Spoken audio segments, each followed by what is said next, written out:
Jimmy Kimmel should be immediately fired by Disney and ABC.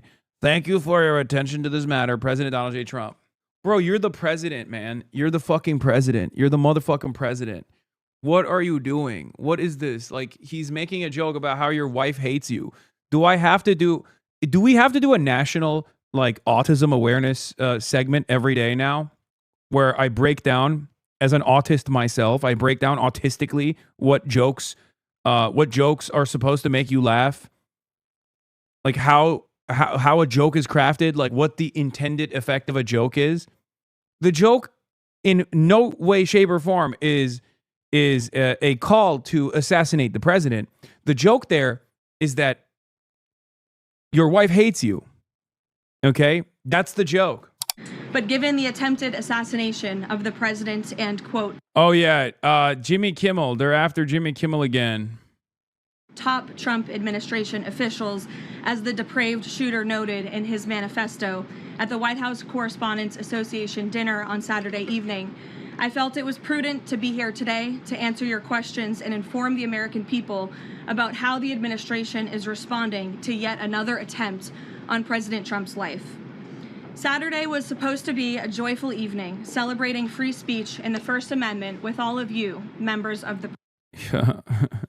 As you know, we love celebrating the First Amendment with all of you pieces of shit, you enemies of the American people who lie so viciously about our big, beautiful president all the time. Press. Instead, the night was hijacked by a crazed anti-Trump individual who traveled across the country to assassinate the president and as many administration officials as possible. This is the third major assassination attempt against President Trump in 2 years. No other president in history has faced such repeated, serious attempts on his life. First and foremost, the president, the first lady, and everyone in this White House are extraordinarily grateful to the brave law enforcement professionals who sprang into action to apprehend the would-be assassin and keep all of us safe. The president would especially like to express his gratitude to the men and women of the United States Secret Service who acted with the utmost professionalism, courage, and sense of duty. This includes the heroic agent who took a bullet to the chest. Thankfully, he was saved by his bulletproof vest. Minutes after returning here to the White House to the Oval Office, despite fighting Secret Service to try to stay and keep the dinner going on Saturday, ahead of addressing you here in the briefing room, President Trump was intent on speaking to this brave agent to ensure he was okay, and the agent assured the president that he was. As you know, I was seated next to President Trump and the First Lady when the shots were fired before Secret Service swiftly moved us to safety backstage. The president's calm in the face of chaos, while yet another individual was trying to take his life, was really remarkable to witness, and it's something I will never forget. Oh my God. President Trump is fearless because he loves this country, and he is willing to put his own life on the line to deliver on the promises that he made to the American public who elected him here into the highest office in the land. And while we are blessed to have a fearless president, we should not live in a country where such constant fear of political violence permeates our society every single day. Except for the president, who doesn't fear anything. We should have fierce disagreement in this country. As you all know, we disagree often. Except if you do, that means you're actually issuing a death threat to our big, beautiful president and should go to prison. Myself in this role and all of you in the news media, but those disagreements must remain peaceful. Debating, peaceful protesting, and voting are how we need to settle disagreements, not bullets. Nobody in recent years has faced more bullets and more violence than President Trump. This political violence, except our beautiful kindergartners, stems from a systemic demonization of him and his supporters by commentators, yes, by elected members. Yeah, she went from we value free speech and we value discourse and we will disagree and that's fine, to literally people are constantly shitting on the president, and that's basically a rallying call to do violence to the president. Also, I saw this. These guys are so insane, dude. American Australian Okay, another like unhinged HasanAbi bot hater.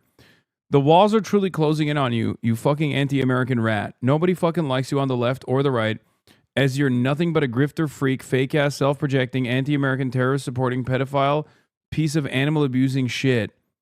And then he posted this, arrest the clock. And I genuinely think these guys have one, obviously decided that I'm like the greatest evil of all time. We know that, right?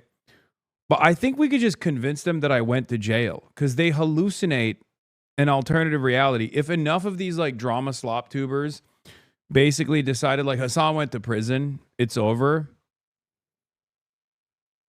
Okay. I think we could believe them. We could get them to believe this. Like, we could convince them.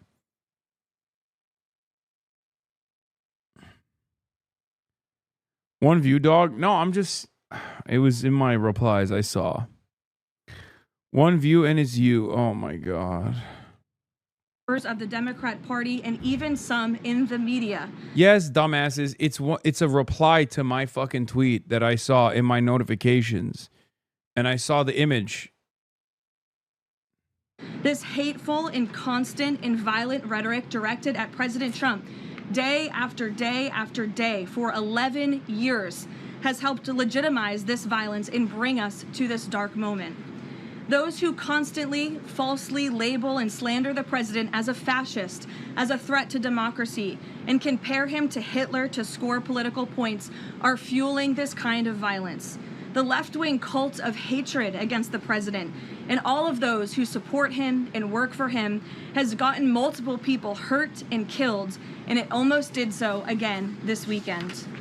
When you read the manifesto of this shooter, ask yourselves, how different is the rhetoric from this almost assassin than what you read on social media and hear in various forums every single day? The answer, if you're being honest with yourself, is that there is no difference at all. Much of the manifesto of the would-be assassin is indistinguishable from the words that we hear daily from so many. For example, as the First Lady of the United States pointed out this morning, just 2 days prior to the shooting, ABC's late-night host Jimmy Kimmel disgustingly called First Lady Melania Trump an expectant widow. Who in their right minds says a wife would be glowing over the potential murder of her beloved husband? And having experienced what I did with the First Lady on Saturday night. Dude, this is just a press release about how mad you are. You know, even Democrats didn't fucking do this shit, right? Like, it's kind of unbelievable. Like, people would literally say Barack Obama is not an American. Donald Trump, who's now the president twice, unironically came on to the discourse cycle before he launched his presidential candidacy, before he launched his campaign, which he won, by claiming that Barack Obama was actually a Kenyan Muslim, not an American at all, an illegal immigrant who had to show his birth certificate, which, by the way, Barack Obama did end up showing his birth certificate. That's how racist this fucking dumbass country is sometimes. Okay? I can't believe it. Like these guys are mad that Jimmy Kimmel, a fucking comedian, made jokes about how much Melania Trump objectively despises being around her own damn husband. Okay? It's unbelievable. It's just straight up a cry fest. What are we doing? What is this? You had to do a press release to be like, I'm really mad about this joke? Get the fuck out of here. I can tell you that she was anything but that. This kind of rhetoric about the president, the first lady, and his supporters is completely... They did this with Drewski too. They did this with Drewski as well. They're like, wow, I can't believe it. Maybe Erica Kirk should sue Drewski for what? Making fucking jokes? Like, literally, legalized comedy, unironically. What the fuck? Ranged, and it's unbelievable that the American people are consuming it night after night after night. As President Trump said on Saturday night at this podium, we as Americans must recommit ourselves to resolving our differences peacefully and uniting around the shared values that make our country great. The deranged lies and smears against the president, his family, his supporters have led crazy people to believe crazy things, and they are inspired to commit violence because of those words. It has to stop. And of course, our First Lady Melania is here. Look at Melania, so beautiful. You know, Melania's birthday is on Sunday. That's right. She's planning to celebrate at home the same way she always does, looking out a window and whispering, "What have I done?" Before we go any further, Melania, this is Donald. Donald, this is Melania. That was my impression of Jeffrey Epstein. As you're all aware, Melania is a movie star now. Her documentary had a score of 10% on Rotten Tomatoes. Okay. I want to congratulate you. I'm not going to lie to you. That shit kind of went hard. This is, what the fuck? This is actually good. When did Jimmy Kimmel decide to no longer be bad at comedy? Oh my God. I only saw the Melania joke that, like, she got really mad at. But this is actually funny. You, Madam First Lady, on your huge accomplishment, the world's first motionless picture. Where's the one that she got mad at though? She was like, breaking news right now. Melania Trump calls on ABC to take a stand on Kimmel. He said she what the fuck? All right, we got to see the full roast now. And the host of the show, thank you for watching. Of the year when football fans find out which young men they'll be yelling the F word at all next season. Tonight, 16 of our nation's most talented prospects gathered in Pittsburgh, each hoping and praying that their name would not be called by the Jets.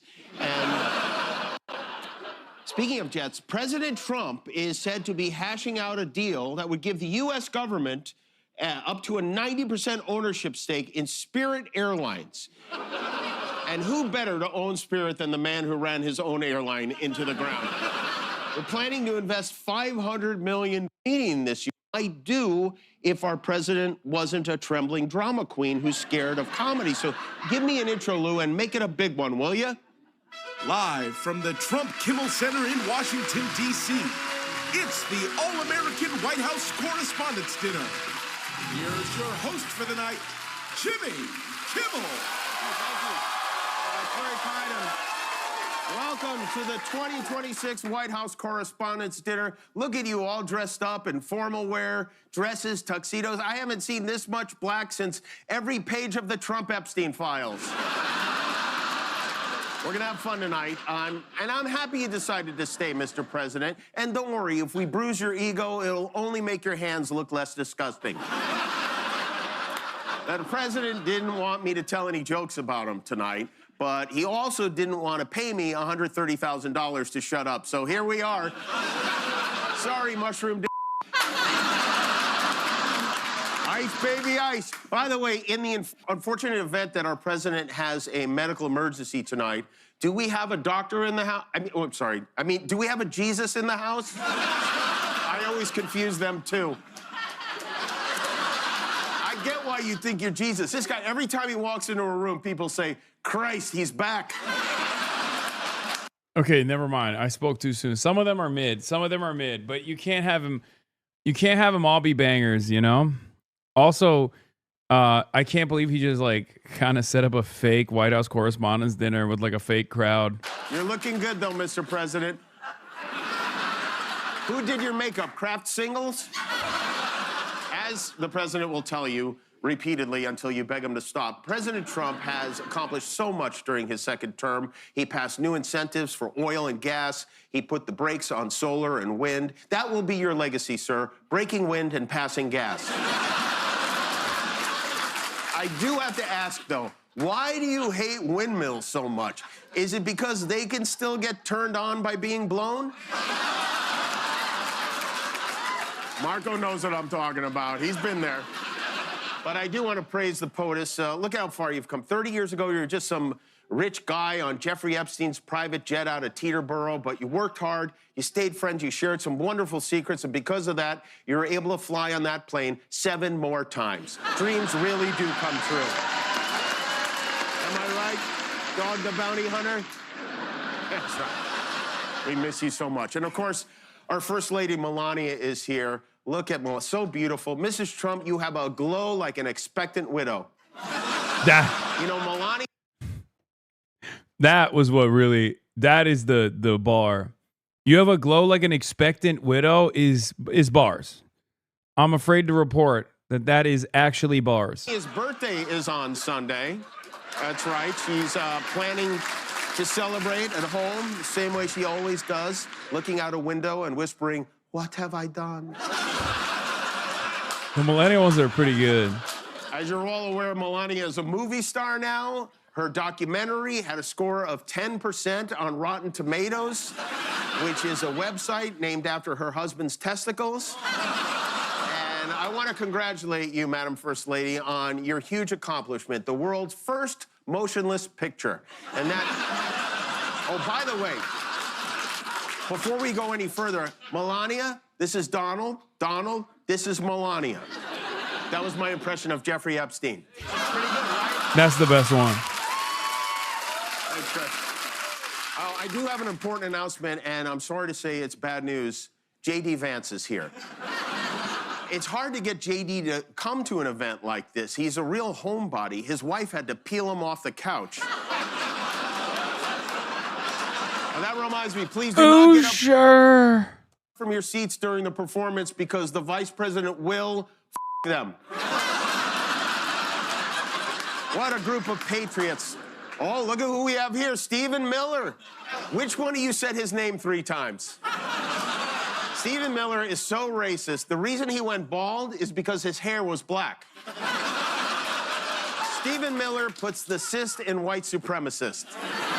He's like if baby Hitler traveled in time to kill us. Oh, hey, Mel. What's happening? Congrats on getting all your guns back, sugar tits.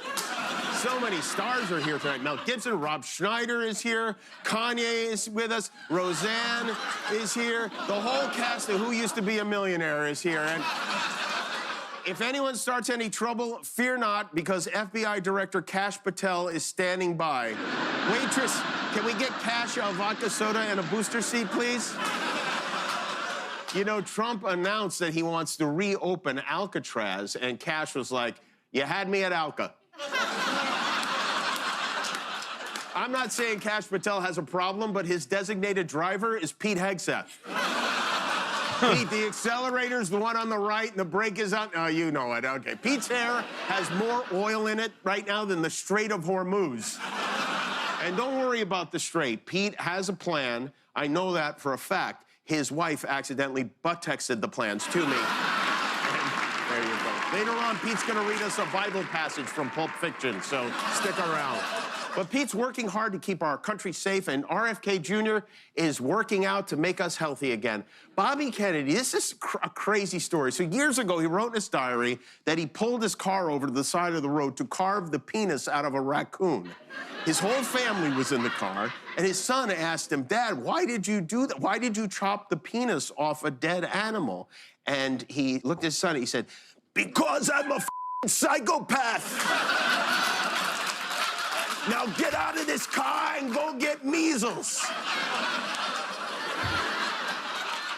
Hey, speaking of psychopath sons, how about a round of applause for Eric and Don Jr. who are here tonight?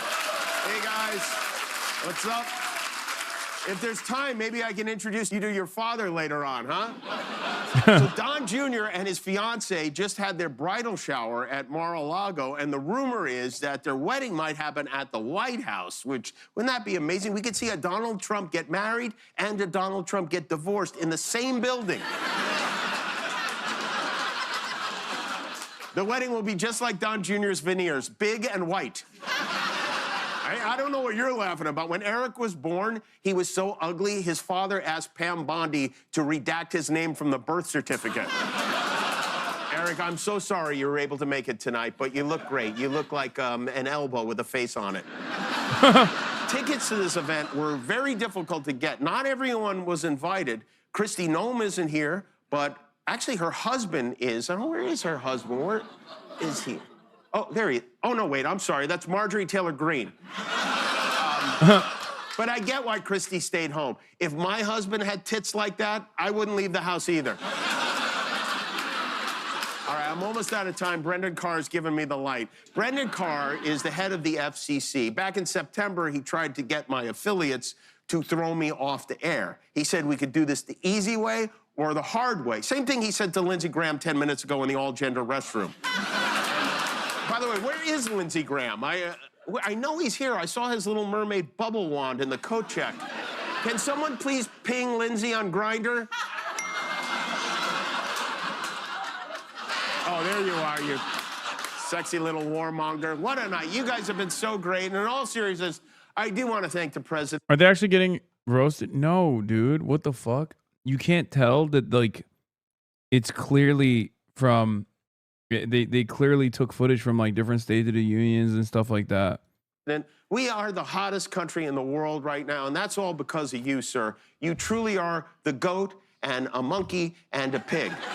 You made America great again, and you've made comedy great again, and that is why I'm very proud to announce the winner of the inaugural Burger King of Comedy Gold Award goes to none other than our president, Donald J. Leno Trump. Congratulations, sir, and thank you. It actually wasn't bad, like, but obviously Donald Trump got real fucking mad about it. He said, wow, Jimmy Kimmel, who is in no way funny as attested to by his terrible television ratings, made a statement on a show that is really shocking. He showed a fake video of the First Lady Melania and our son Barron, like they were actually sitting in his studio. I love that I just dunked on a chatter for being dumb.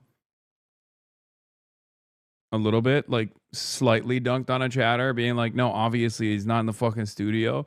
And it turns out President Donald Trump also got mad for the same reason. He was like, well, how are you allowed to do that? Why? I wasn't in the studio. Why would you make me look like I'm in the studio with my wife? Wow. Didn't know it was allowed. This must be illegal. Which they weren't and never would be, he then stated. Our First Lady Melania is here. Look at Melania, so beautiful. Mrs. Trump, you have a glow like an expectant widow. A day later, a lunatic tried entering the ballroom of the White House Correspondents' Dinner, loaded up with a shotgun, handgun, and many knives. He was there for a very obvious and sinister reason. I appreciate that so many people are incensed by Kimmel's despicable call to violence and normally would not be responsive to anything that he said, but this is something far beyond the pale. Jimmy Kimmel should be immediately fired by Disney and ABC. Thank you for your attention to this matter, President Donald J. Trump.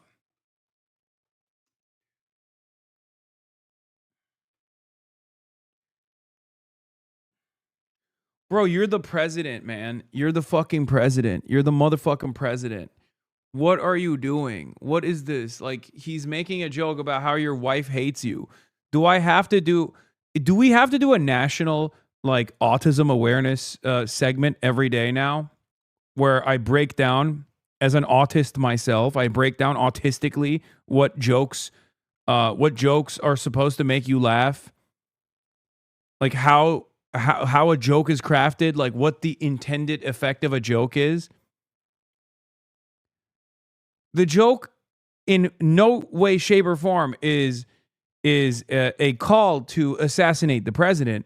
The joke there is that your wife hates you. Okay? That's the joke. Just like when I was talking about Republicans not giving a fuck about Medicare fraud and lying about caring about Medicare fraud in response to Mike Johnson's claims that they were cutting $800 billion off of Medicare and Medicaid, claiming that they were cutting Medicare fraud. I said, if you Republicans actually cared about Medicare fraud, you would bleep Rick Scott, because Rick Scott is the largest award-winning medical fraudster in the United States of America, responsible for $1.7 billion worth of Medicare fraud. That statement, in and of itself, is not a call to kill Rick Scott. That statement is about the hypocrisy of the Republican Party, specifically about their claims around giving a shit about Medicare fraud when they clearly don't. FB says you're wrong. I thought I was autistic. I was wrong. I was 30 in 2019. Oh my God, stop. I read this. In any case, this is so fucking annoying, okay? This is so unbelievably annoying. I hate this shit so much. I hope this really pisses off liberals, though, because they clearly see attacks on Jimmy Kimmel as like an attack on truth, justice, and free speech. It's the only time liberals seemingly care about free speech, so that's good.